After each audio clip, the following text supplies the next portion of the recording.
Palestinians.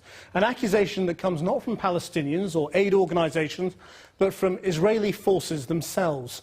A group of soldiers, graduates of a military academy, gathered last month to discuss their experiences in the 22-day Israeli offensive that ended in January. Discussions that have been disclosed by the Academy's director. Our international editor, Lindsay Hilson, reports. Israeli soldiers in Gaza in January. The Israeli Defense Force likes to say that its soldiers have the highest ethical standards in the world. But that's not what's coming out now. Troops being debriefed at an Israeli military school have confessed to destroying property and even killing innocents. We were surprised and were in shock when the testimony started to flow. They reported unsupervised use of force towards property, towards Palestinians. This seems to us as a policy matter, that at least in the lower ranks, no one has enforced any other policy. Camera crews who went into Gaza after the Israeli assault found offensive graffiti. This says, if you want to be close to God, we will take care of that.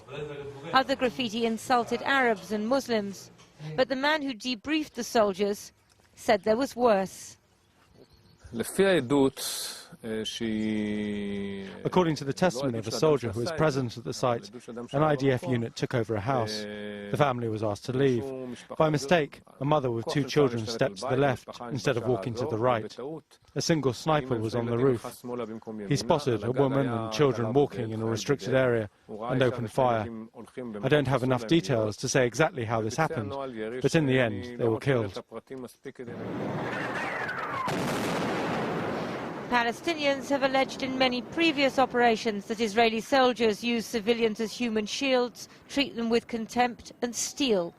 But the soldiers themselves suggest that the rules of engagement were especially lax in Gaza. One anonymous squad leader is quoted as saying, "The lives of Palestinians, let's say, is something very, very less important than the lives of our soldiers. So far as they're concerned, they can justify it in that way." As it always does when confronted with such testimonies, the Israeli Defense Force says it will investigate.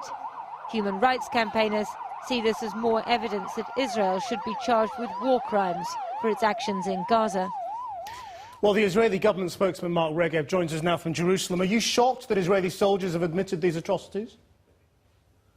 We, of course, take these allegations extremely seriously. The Advocate General, that's the chief legal officer in our military, has ordered a criminal investigation, and the military police is currently conducting that investigation. Of course, there have been allegations like this before. Can you give us examples of prosecutions in the past? Well, if you look at this particular case, there's some 15 pages of transcript by the soldiers who were the previous students at this academy. And you have to know that it's very detailed.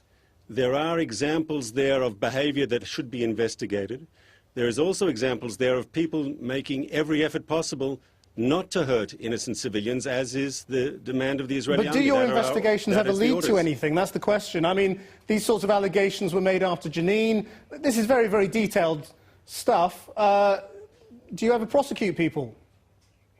Of course we do. In Israel, there is rule of law. Not even the Prime Minister, as you know, is above the law. But Jenin is an example of where there was more... What sort of action will be taken against these soldiers? Well, I just remind you, the stories about Jenin being a massacre was proven to be false. Even the United Nations said in the end there wasn't a massacre. So I think you should be careful before you use that example. Well, that's a specific thing you're denying that I didn't put to you. But there were also allegations of other individual atrocities. I'm not aware. I can tell you the following. In Israel, there is rule of law. No one is above the law, not the president, not the prime minister, not a general. No one is above the law. We have a fiercely independent judiciary. We have a very, very professional legal system which is respected well internationally. And I'm sure that these things will be handled very professionally in the investigations. The point is that these are soldiers who are saying they were being ordered to shoot unarmed civilians. This isn't rogue soldiers or soldiers taking unilateral decisions to do things that are known to be illegal. They were ordered to, they say, by their commanding officers. There was a policy, it seems, to shoot innocent civilians who were unarmed. That's definitely not true. There was no such policy. How do you know?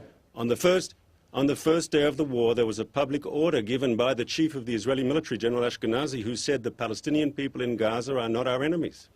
We are fighting Hamas, not the innocent Palestinian population. And if you read the full 15 pages of transcript, you would see countless examples of Israeli soldiers making an effort to make sure that innocent civilians weren't caught up in the crossfire. There's a transcript there of a pilot who explains what great effort he went to be as surgical as was humanly possible. Yeah, but Mr. Regev, there are also very clear testimonies of soldiers who were ordered by commanding officers to shoot civilians who were unarmed. Women, young children. I mean... And what will happen to both the soldier and the officer who ordered it and whoever ordered the officer to deploy that policy?